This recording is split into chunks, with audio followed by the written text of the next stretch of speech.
Bien, en esta parte final del capítulo vamos a hablar de herramientas. Entendiendo por herramientas aquello que nos van a ayudar a desarrollar nuestro producto sobre un microcontrolador y también la que nos va a permitir hacer después la depuración.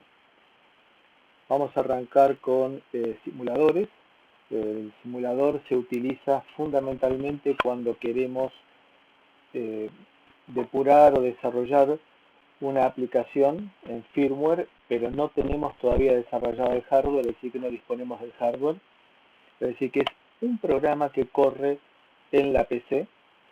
No se va a tener que respetar, no se va a poder respetar el tiempo real porque es simplemente un software que el tiempo de ejecución va a depender del procesador que tengamos, de la memoria que tengamos y del fabricante del simulador cuán eficientemente lo haya hecho. Es decir, que es una herramienta puramente de software sin interacción con el hardware de nuestro microcontrolador, pero que nos va a ayudar a entrar, por ejemplo, en el detalle de algoritmos complejos, como por ejemplo un filtrado digital o similar. Después programas monitores, que es algo que lo mencionamos, pero que ya no tiene vigencia actual, que es incorporar en la placa de desarrollo un programa monitor, es decir, un programa que se va a encargar de monitorear la línea serie del microcontrolador y cargar un programa de acuerdo con un cierto protocolo y que va a ejecutar el programa ese sobre memoria RAM. No es utilizable fácilmente en un microcontrolador de la línea Cortex, y lo que se utilizaba históricamente era el depurador que viene con Windows, se usaba como referencia para montarlo sobre una placa que utilizara algún procesador de la línea Intel. Esto es entonces un programa que se guardaba en la memoria flash de nuestro dispositivo bajo ensayo y desarrollo y se encargaba de cargar otro programa que era el que realmente queríamos probar desde cargados de la PC por línea serie y luego se ejecutaba sobre la memoria RAM. Dijimos que esto hoy no tiene vigencia. Y después vamos a tener emuladores. Emuladores ya requiere interacción con el hardware de nuestra placa y vamos a tener históricamente lo que se llama ICE, que es In-Circuit Emulator, emulador en circuito, y que nos permite trabajar ejecutando en tiempo real las instrucciones y monitoreándolas desde el exterior. Vamos a hablar también de Digital, que es una alternativa bastante más simple de implementar y bastante más económica, y llegaremos a lo que vamos a utilizar nosotros en nuestro hardware, que es SWD, que es Single Wire Debugger. Y por último vamos a hablar de analizadores lógicos, que es un hardware bastante complejo, que lleva varios procesadores adentro, tiene una pantalla propia en general, y que son bastante caros, y vamos a ver las alternativas que eso nos lleva y lo oneroso que es la parte de implementación de ese hardware.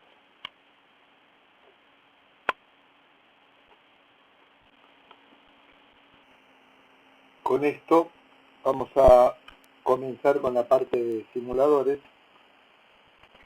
para lo cual vamos a utilizar dos tipos distintos de simuladores.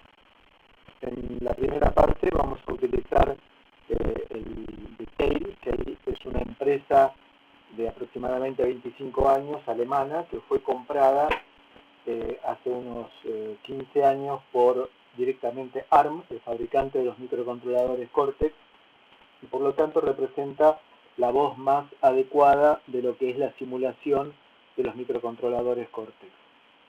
Es un excelente simulador, probablemente de los mejores que hayan, y que también nos permitiría, si queremos, convertirlo en nuestra herramienta de desarrollo con el hardware, porque simplemente va a alcanzar con seleccionar una pestaña desplegable y cambiar de simulación a emulación, y con eso ya podríamos utilizar este mismo sistema. La otra alternativa es, para la segunda parte del curso, ya con el hardware, utilizar una herramienta provista por ST, que es la empresa fabricante del microcontrolador que nosotros vamos a utilizar en la actividad práctica. Entonces, el scaling es, entramos en el sitio de la descarga que aparecía en el link, o simplemente lo podemos buscar a través de Google, y de las distintas opciones que nos provee, vamos a elegir la que corresponde al entorno de simulación MDK, en este caso 543, es la última versión de marzo del 2021, pero va a ser la que ustedes encuentren en el momento de descarga, y se instala. Y hay que darle Enter, Enter, Enter, y así sucesivamente. Es muy simple de instalar. También descarga e integra el entorno de desarrollo, lo que vemos acá, lo que dice Pooling Driver, que es justamente para interfacear, en el caso que queramos utilizarlo como herramienta de desarrollo y depuración de hardware, la vinculación a través del puerto USB con el hardware. Vamos a elegir un proyecto nuevo que queremos crear, y luego nos aparecen las distintas opciones del microcontrolador que se pueden llegar a utilizar.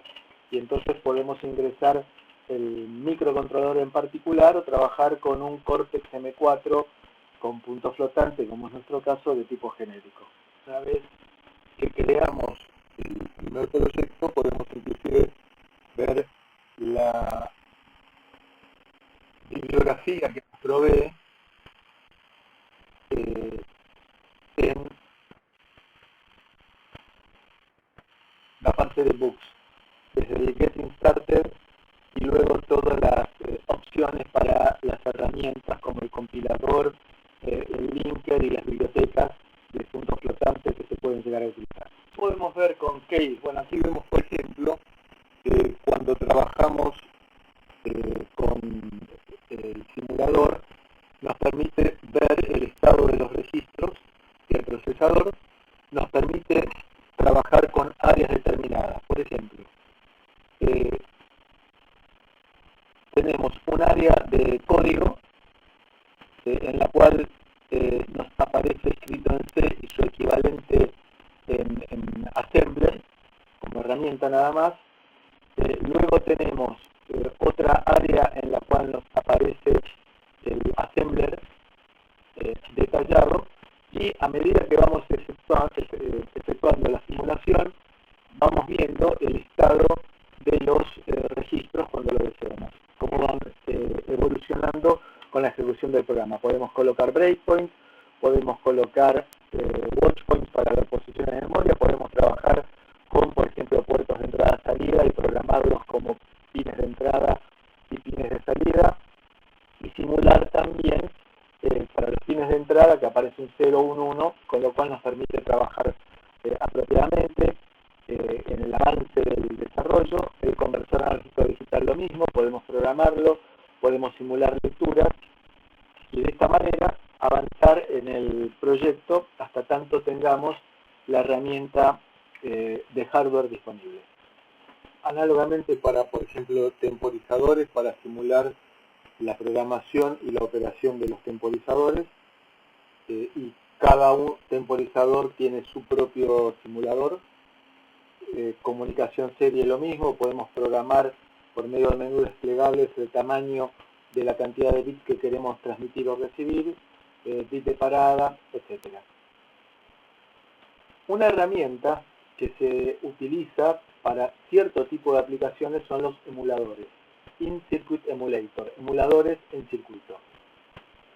Estos emuladores requieren una caja bastante importante que tiene buffers y memoria, y que luego terminan a través de un cable plano en un cabezal como este que estamos viendo aquí, y que contiene el microprocesador o microcontrolador que queremos emular, y que reemplaza al microcontrolador. Normalmente entonces el espacio del microcontrolador está constituido por un zócalo en el cual se conecta esta placa, esta placa cabezal.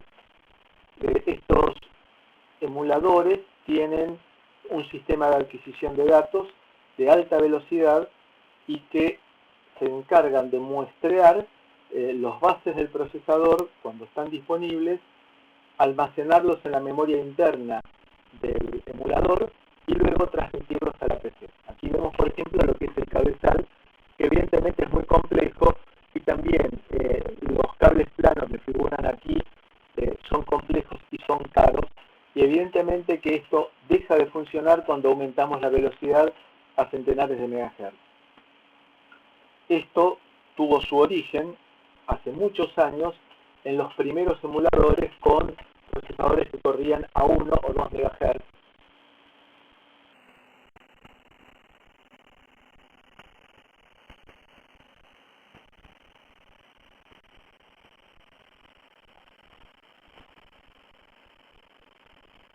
Este es el emulador de Intel hace muchos años, en el cual vemos que tiene una caja importante conectada a un equipo de desarrollo, y luego estos son los cables planos que eran los que permitían comunicar con el hardware, y aquí está el cabezal que mencionábamos antes. Fíjense que tenemos un cable plano adicional que está conectado con el hardware que queremos emular.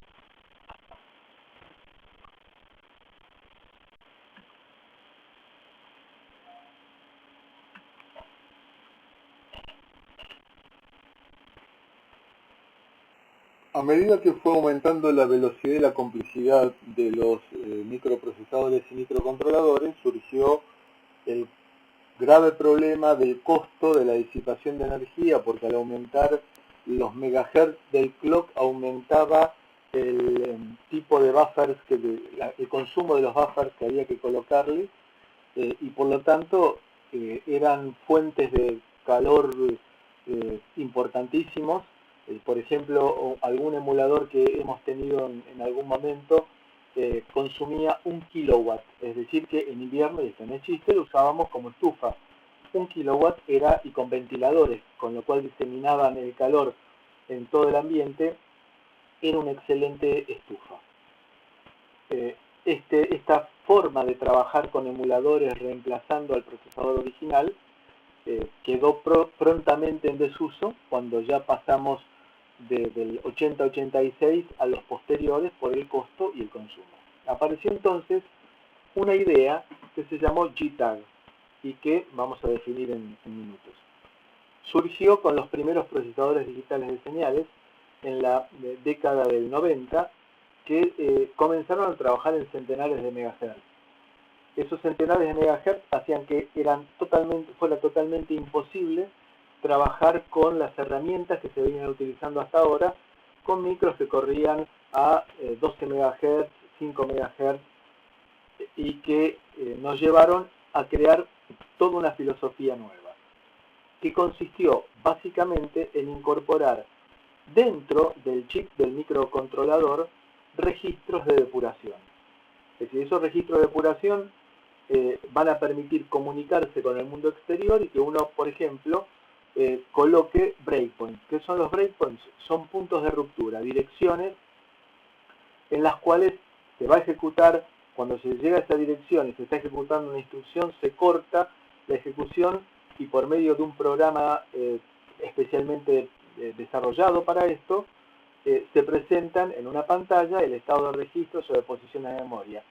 Y lo mismo se puede hacer para el bus de datos. Entonces los breakpoints son puntos de ruptura, direcciones en las cuales se corta la ejecución del programa y se pasa a ver el estado de registros o de posiciones de memoria para depurar y tratar de encontrar errores o mejoras.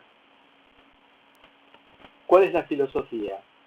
Minimizar la cantidad de patas.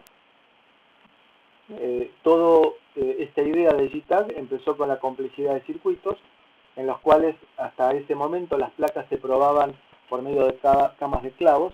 Y aquí vemos la distribución de las camas de clavos que tienen la punta que es retráctil y que permite hacer contacto en determinados pines como para producir excitaciones y obtener respuestas.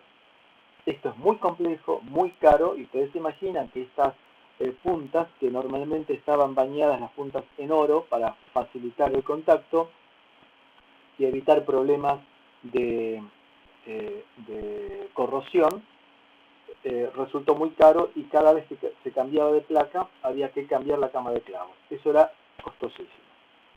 Entonces, con los estímulos y respuestas obteníamos el comportamiento del conjunto y verificábamos que no hubiera ningún tipo de error, o de acuerdo con el tipo de error se detectaba algún tipo de falla.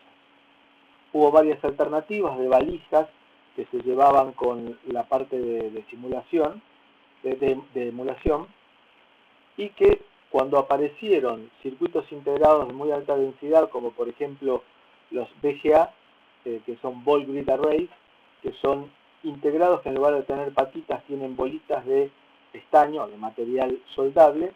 En el zócalo está algo similar, y aplicando calor se funden las bolitas de estaño de uno y otro lado, y con eso se logra el contacto y la conexión. Al tener semejante complejidad se podía producir desde cortos, al estar estas separaciones, por ejemplo, de medio milímetro, se podía producir corto entre bolitas, o que las bolitas no hicieran contacto la parte superior con la parte inferior, y detectar esas fallas se hacía muy complicado. Con lo cual hubo que pensar en una metodología de trabajo totalmente distinta a la que se conocía hasta ese momento. Entonces, el JTAG fue creado por un grupo que se llamó Joint Test Action Group, que buscó una forma de probar circuitos de manera económica, y que fue adoptado por el IEEE, el Instituto de Ingenieros Electricistas y Electrónicos, que ha generado la mayor parte de las normas que hoy en día utilizamos, como por ejemplo Ethernet, como por ejemplo conexión inalámbrica, y la mayor parte de la que hoy en día nos rodea, como Wi-Fi por ejemplo, y que creó una norma que se llamó 1149. La primera versión fue de 1990, y a partir de ahí se comenzaron a mejorar con el año 93 con una revisión, el 94, y luego hasta el 2001, en la cual se creó la 1149.1-2001. A partir de allí se fueron elaborando cada vez más frecuentemente herramientas basadas en JTAG. Y esto fue lo que se utilizó como idea cuando se crearon los primeros microcontroladores comerciales de 32 bits que trabajaban a velocidades importantes, como por ejemplo 100 MHz. Esto dio lugar a que fabricantes incorporaran dentro del microcontrolador un área dedicada exclusivamente al debugging, que sería la forma en la cual encaramos la depuración y el desarrollo. El principio básico es crear lo que llaman BSC, Boundary Scan Cells, que utilizan multiplexores y latches y están conectados a cada pin del dispositivo. ¿Y qué función cumplen estos Boundary Scans? Las celdas estas están dentro del dispositivo y pueden utilizarse como entradas y salidas, programables por medio de instrucciones. Entonces, cada pin puede llegar a ser programado como entrada o salida para la parte de prueba del hardware. ¿Y cómo es esto? Bueno, lo que se nos ocurre entonces es que si tenemos un procesador de 64 pines, tendríamos que tener 64 vínculos de conexión con esos pines para tratar de manejarlos desde el exterior. Bueno, no, eso era antes, cuando teníamos los emuladores en circuito. Ahora la idea es tener un enorme shift register, registro de desplazamiento, con carga serie y salida paralelo. Entonces, por un lado, lo que vamos a hacer es cargar en forma serie lo que queremos nosotros simular como estímulos, y también en forma serie a través de un registro de desplazamiento, y también leer desde el exterior en forma serie el resultado que se produce en las líneas que son de entrada. Entonces, el GTAG, la idea es trabajar con un importante registro de desplazamiento para las entradas y para las salidas. Todos los datos forzados desde el exterior se envían en formato serie y llegan a las boundary scan cells a través de un bus de exploración. ¿De dónde surge toda esta idea? Bueno, toda esta idea surge del 8386. El 8386 es un microprocesador que hizo Intel con la aparición de las primeras PCs importantes, y estamos hablando de 35 años atrás, y que consistió en colocar dentro del procesador un conjunto de registros. Acá vemos que son 4 registros que se cargaban desde el programa y se colocaban entonces los breakpoints. Esto es algo similar a lo que se hace ahora, solamente que en lugar de trabajar escribiendo esos breakpoints como registros, se envía la información en formato serie, porque tenemos pocas patas y pensemos que el microcontrolador está soldado en la placa. Vemos aquí entonces cómo es que se trabaja. Tenemos estímulos y tenemos respuestas para medir. Aquí vemos que se trata de un registro de desplazamiento en la parte de estímulos y en la parte de respuestas. Y aquí entonces vemos que si excitamos en la parte de estímulos con 1, 0, 0, 0, 1 y tenemos una comunicación correcta, vamos a leer en la parte de respuestas alto, bajo, bajo, bajo, alto, que corresponden a esta secuencia de unos y ceros.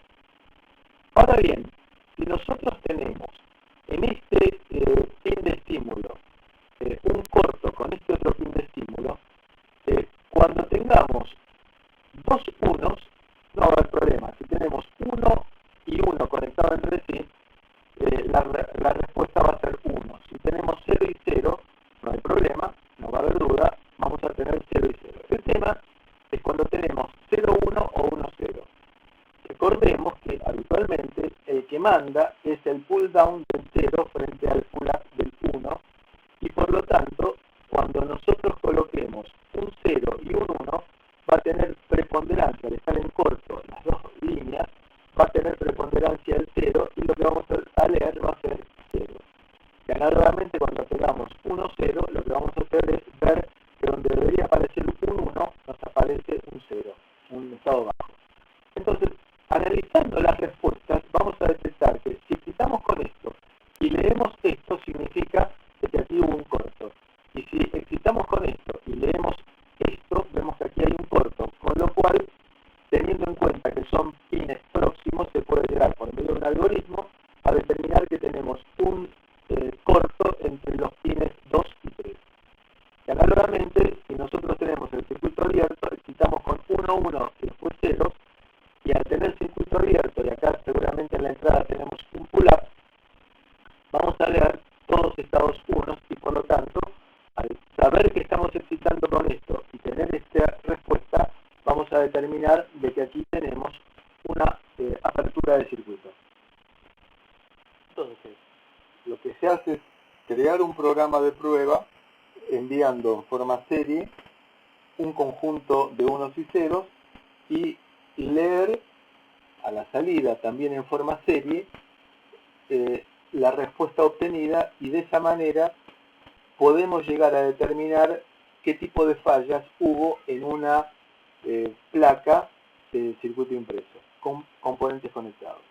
Esa idea se extrapoló posteriormente para el uso con microcontroladores. En el caso de los microcontroladores comerciales de la familia Cortex, la mayoría ya tiene incorporados patitas para el debugging, y son patas que se usan exclusivamente para GTAG. Por ejemplo, aquí tenemos una configuración típica en el cual vemos que hay 4 señales: normal data input o data input, normal data output o data output, test data input y test data output, que son señales de control y de respuesta. Y acá tenemos el boundary cancel, que son ese conjunto de multiplexores y latches y flip-flops y lo que sea, que es lo que me permiten vincular el mundo exterior con mi lógica de aplicación. Acá estará mi microcontrolador. Estas cuatro patas existen en la mayoría de los microcontroladores Cortex y son patas dedicadas exclusivamente a la depuración. No son utilizables con otros fines. Aquí vemos una representación un poquito más detallada. Acá tenemos TDI, TDO. Acá vemos la estructura de Shift Register, en el cual estamos enviando con una señal de clock que es la que me va a ir marcando el desplazamiento, y vamos a estar tomando el estado, por ejemplo, de líneas de entrada, y vamos a estar generando situaciones de salida. Y eso sale por TDO. Entonces yo voy a ponerme a analizar lo que sale por TDO y voy a ver cómo es lo que está funcionando lo que ingresé por TDI.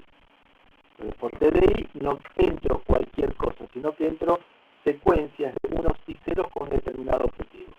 Por ejemplo, un determinado objetivo sería programar algún tipo de instrucción, es decir, que yo derivo ese conjunto de bits que llega a ese flujo de bits serie, lo derivo a un registro de instrucción, como habíamos visto que teníamos en el 8386, y de esa manera programamos algo que quiero hacer. También nos aparece lo que se llama bypass o cortocircuito. ¿En qué consiste este bypass? Porque puedo llegar a conectar varios de estos JTAG en cascada. ¿Por qué? Porque pueden ser varios procesadores en una placa compleja, que cada procesador tenga una placa compleja que tiene varios micros. Entonces cada procesador va a tener su propio JTAG y los voy a conectar en cascada. Entonces cuando yo quiero que actúe el JTAG 1, que sería entonces este bypass está abierto. Entonces trabaja aquí. Cuando yo quiero que trabaje el JTAG 2, que sería el que vendría a continuación, lo desconecto y lo bypasseo, lo cortocircuito para que actúe el segundo, que es exactamente igual a este. Vemos aquí en un microcontrolador de la familia Cortex, en el cual tenemos este conjunto de pines que están dedicadas exclusivamente a test y debug. Y luego tendremos también la posibilidad de trace para hacer el seguimiento paso a paso. Pero bueno, son pines dedicados exclusivamente a esta función de depuración. También nos va a permitir esta opción de JTAG la programación del microcontrolador, con lo cual nos vamos a estar ahorrando algo que antes era imprescindible, tener un programador de la memoria flash del microcontrolador, para lo cual era habitual de que hubiera, por ejemplo, en un laboratorio un programador de microcontroladores y que los alumnos estuvieran haciendo cola en el pasillo, lo que digo es en serio, como para programar su microcontrolador, ir a probarlo al laboratorio y, si no funcionaba, volver como para volver a reprogramar el microcontrolador. Hoy se soluciona teniendo el microcontrolador soldado en la placa y, por medio del JTAG, programar. ¿Cómo programarlo? Mandándole una instrucción de programación y diciéndole vamos a programar la posición de memoria 0. Y eso lo envío en forma serie y le estoy diciendo después de que es una instrucción. Le digo entonces, por medio de una instrucción, programar la memoria flash. ¿Qué dirección? La 00000. ¿Con qué valor? Y con el valor 4F2A. Entonces, de esa manera, soluciona el tema de programación y es lo que se llama in-system programming, es decir, la programación dentro del propio sistema, sin necesidad de sacar el microcontrolador y teniéndolo soldado en la placa definitiva. También la misma forma de operación la voy a usar para la verificación. Entonces, programé la posición 0000, la leo y la comparo con el valor que querría haberla programado. De esta forma, si la posición de memoria 0000 está bien programada, paso a la siguiente. Si no, genero algún tipo de mensaje de error. Esta es entonces el esquema básico de lo que se llama TAP, que es el Test Action Point, en el cual tenemos entradas, tenemos salidas, la lógica a estar probando, luego tenemos un decodificador de instrucciones y un registro de instrucciones. Entonces, esto parece que fuera una microcomputadora, pero la idea es que por medio del puerto serie yo le voy a enviar una instrucción a lo que quiero que se haga dentro de la operatoria del JTAG y luego la voy a ejecutar esa instrucción mientras eventualmente se está cargando otra instrucción.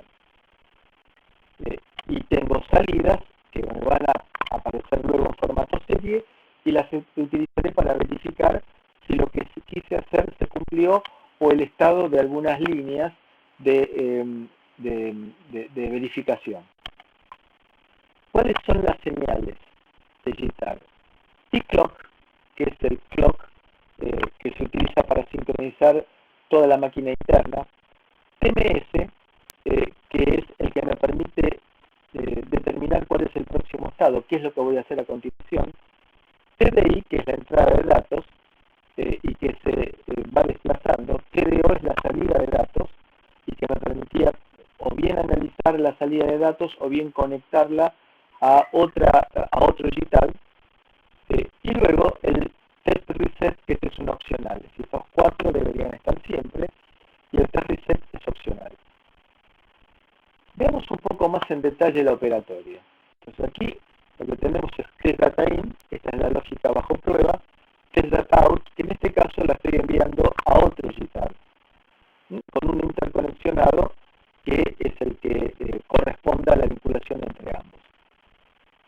¿Qué ventajas tiene entonces JTAG? Conexión serie. En segundo lugar, estandarizado por IEEE, con lo cual me garantiza la compatibilidad entre distintos tipos de JTAG y que es una vinculación universal. Entonces tenemos mayoritariamente entradas y una sola salida que es TDO. Estas son las señales asociadas con JTAG. Tenemos entonces el Boundary Scan Register, que es el que está vinculado con el Boundary Scan Cell y que es quien lo controla, al cual le llegan el T-Clock y el TDI. Después vamos a ver qué otras funcionalidades tenemos. El Bypass Register, para el caso de que yo quiera conectar un JTAG con otro JTAG a continuación. Luego tenemos un conjunto de registros que son propios de esta interpretación de JTAG y son propios del dispositivo que yo estoy probando en este caso. Será un conjunto de registros que me almacenarán información o instrucciones. Y tenemos acá el Instruction Register y la máquina de estados del TAP. Y todo esto me permite generar el TDO. Vamos a analizar un poco el TAP State Machine. Ustedes van a encontrar en la bibliografía que existe una máquina de estados descrita como nosotros la conocemos por las clases anteriores. Esta es la máquina de estado de un TAP. Y fíjense que esta máquina de estado, este diagrama, ha sido generado por ARM, el fabricante de Cortex, el diseñador de Cortex, no el fabricante, el diseñador de Cortex. Y esto, si ustedes se fijan, es tal cual una máquina de estados como la que nosotros conocemos. Analicemos un poco esta máquina de estados. Esta máquina de estados tiene una lógica de reset y una de lógica de autotest, que arrancamos reseteando y mientras esté reseteado el sistema no va a actuar. Cuando levantemos el reset va a entrar en un modo de autotest estando ocioso y luego se escribirá una instrucción en forma serie, se ejecutará esa instrucción y para lo cual se utilizarán datos que se enviarán en forma serie también. Entonces hay que, el diseñador de la interfaz JITAG, el diseñador del entorno de desarrollo, tiene que pensar cómo es que se conecta con el JITAG para enviarle la información adecuada. Eso es felizmente transparente para el usuario. Cuando el usuario pone un breakpoint, alguien diseñó la lógica y el programa como para enviar ese breakpoint. Y luego tendremos finalmente la actualización del registro de instrucción, el Instruction Register, y del registro de datos. Arranquemos. Supongamos que está reseteado. En el momento en el cual está reseteado, podemos enviar clock y que no pasa nada, el sistema está reseteado. Cuando dejamos de estar reseteado, en ese caso, ahí ya comenzamos con los clocks y el TMS, que es el que nos permite elegir el modo. Entonces, cuando dejamos de estar reseteado, aparece el clock en el flanco creciente del clock y TMS está en el estado bajo, entramos en el modo de test.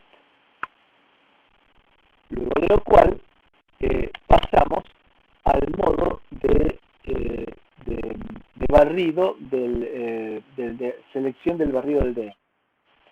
Luego de lo cual pasamos a programar la operación que queremos hacer, para lo cual accedemos al registro del Instruction Register.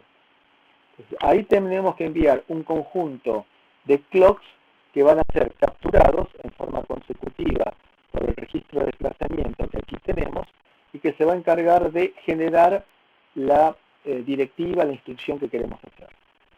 Se enviarán por medio de TDI las instrucciones y eventualmente se sacarán por TDO para verificar que esa instrucción llegó bien. Entonces yo puedo verificar que se procesó, se interpretó adecuadamente, que no hubo ningún problema interno. Pero fíjense también de que aparecen ligeramente desfasadas TDI con TDO, que es el tiempo de procesamiento interno del TAP. Luego de lo cual, de haber enviado, ponemos TMS en el estado alto, salimos del modo de programación, se supone que se enviaron todos los bits de la instrucción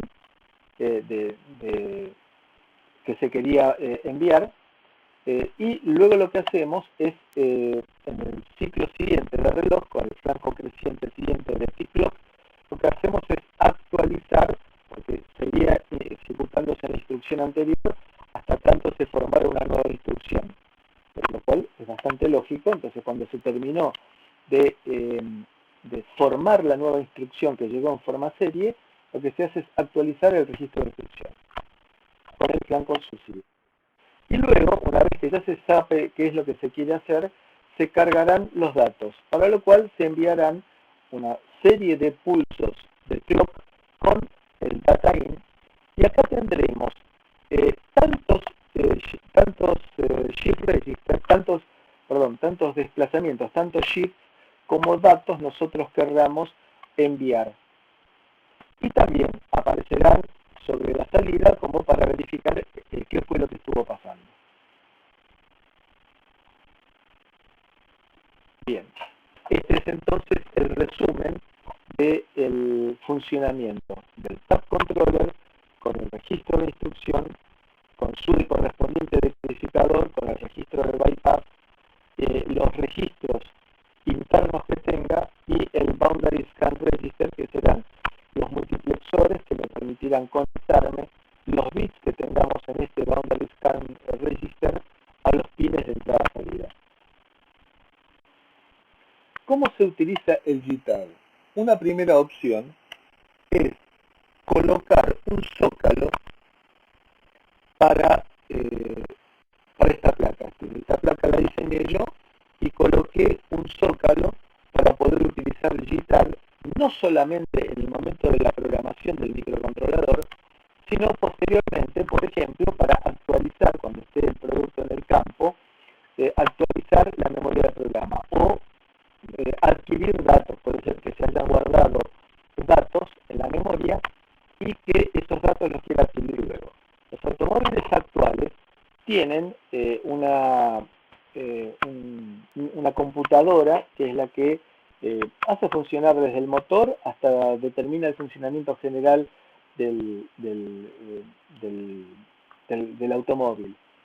Y va almacenando en una memoria no volátil dentro del automóvil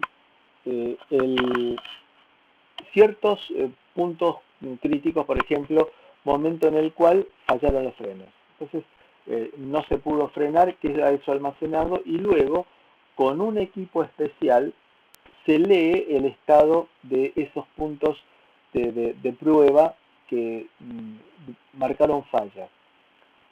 Por supuesto, el automóvil no utiliza GTAG, sino que usa algo mucho más robusto, pero esa idea la podemos nosotros utilizar para guardar en la memoria no volátil que tengamos en nuestra placa eventos especiales. Por ejemplo, cuando alguien actuó inadecuadamente una alarma o que operó inapropiadamente una secuencia de teclas que se tenía que accionar.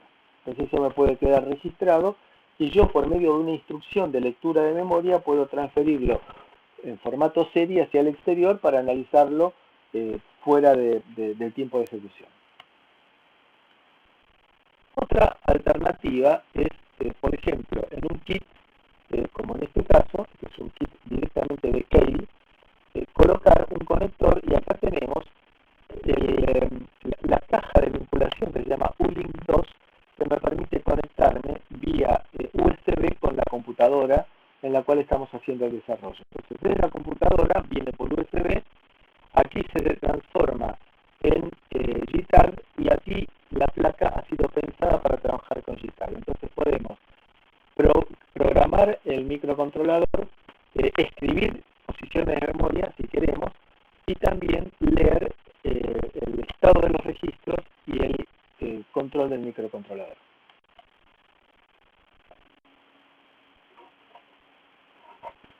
Una opción posterior a GTAG y que es de más fácil implementación se llama SWD, Single Wire Debugger. SWD, Single Wire Debugger, es una versión, dijimos, más sencilla que GTAG. Está pensado para aplicaciones más específicas orientadas a microcontroladores. Recordemos que GTAG es genérico, se puede usar para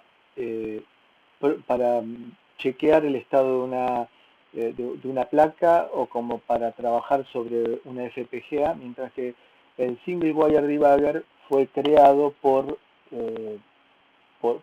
empresas fabricantes de microcontroladores orientadas a un fin específico y utiliza solamente dos pines, uno de datos y otro de clock.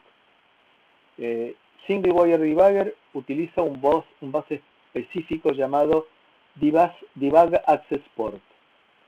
Hay un master, que es el Debug Port, y hay uno o más esclavos, que son los Access Ports, puertos de acceso, similares a los que eran los TAP en el GTAG. El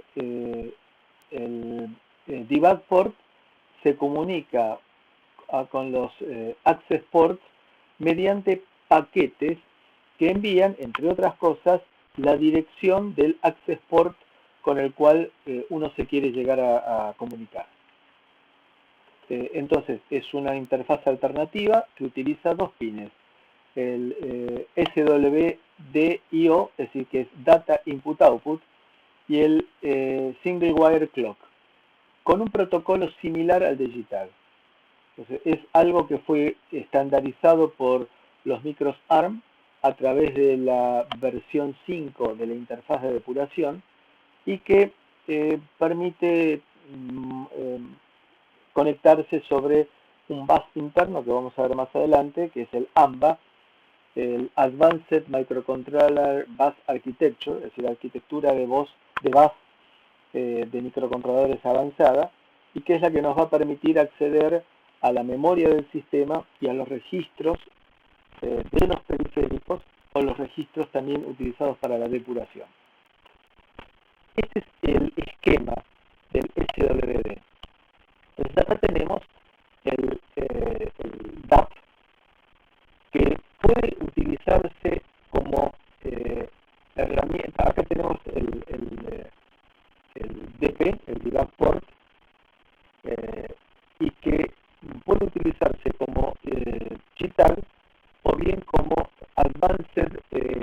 feedback AP, recuerden, access port, y de esta manera uno puede llegar a seleccionar la forma en la cual quiere trabajar. ¿Cómo lo selecciona? Por medio de instrucciones. Entonces, uno puede llegar a elegir una u otra forma de conexión y eso nos permite entonces programar el funcionamiento. El debug port entonces, que es el que tiene un micro, recordemos que en el esquema que habíamos visto anteriormente de arquitectura de microcontrolador, aquí lo que teníamos era esta área que correspondía a la parte de debug. Esto es el debug port del microcontrolador, cualquiera de la familia Core. Y hay 3 puertos para debugging que son distintos y que me permiten seleccionar uno de los 3 datos. El primero es el que se utiliza solamente como digital, el otro es como el single wire debugger y el otro es el que nos permite elegir una u otra opción. Y esta es la opción más utilizada actualmente, la más popular actualmente. Hemos visto antes que había una señal que se llamaba SWDIO, es decir, Input-Output, con lo cual es una línea bidireccional y que uno tiene que elegir el sentido en el cual se comienza la transmisión o la recepción. Originariamente al comienzo está programado para que arranque como transmisión y luego equivalente a lo que en un equipo de banda lateral única o en un Nextel uno decía cambio o apretaba el botoncito de cambio en el Nextel y que eso permite dar vuelta el sentido de la comunicación. Arrancamos con una fase de solicitud, de request, que son 8 bits y son enviados desde el host. En este caso, que se trata de una lectura, lo que hacemos es, primero de todo, enviarle al host, al host es el que genera la información, el host es el anfitrión, se lo suele llamar en informática. El anfitrión recibe entonces, por parte del target, o blanco, o destino, una frase de acknowledge. En estos 3 bits se pueden dar varias combinaciones, como por ejemplo también, anduvo todo bien, entendí lo que quisiste hacer, no entendí o estoy ocupado, por ejemplo, ¿no? Por medio de lo que aparece aquí como campo de acknowledge. Y luego de lo cual vendrán, por ejemplo, 32 bits que le estoy solicitando. Tenemos un bit de arranque, un bit APN-DP que permite seleccionar entre el acceso al data port, al debug port o al access port, eso es lo que significa APN-DP, donde N es el número del data port o del debug port que quiero acceder, de acuerdo con 0 o 1 accedo al otro, accedo a uno o a otro. Este bit es el que me indica que quiero hacer una lectura y luego tenemos bits que me dicen cuál es la dirección a la cual quiero acceder. Son 2 bits. A la dirección que quiero acceder del debug port o del access port, luego vendrá un bit de paridad, un bit de stop y un bit de park. Y luego vendrán los datos que deseamos recibir. Cuando terminó con un bit de paridad, los datos que quiero recibir es un paquete de 32 bits que será de acuerdo a lo que yo haya solicitado la interpretación que se le dará. Esto es para el caso de la lectura. Para el caso de la escritura, el bit este vale 0 y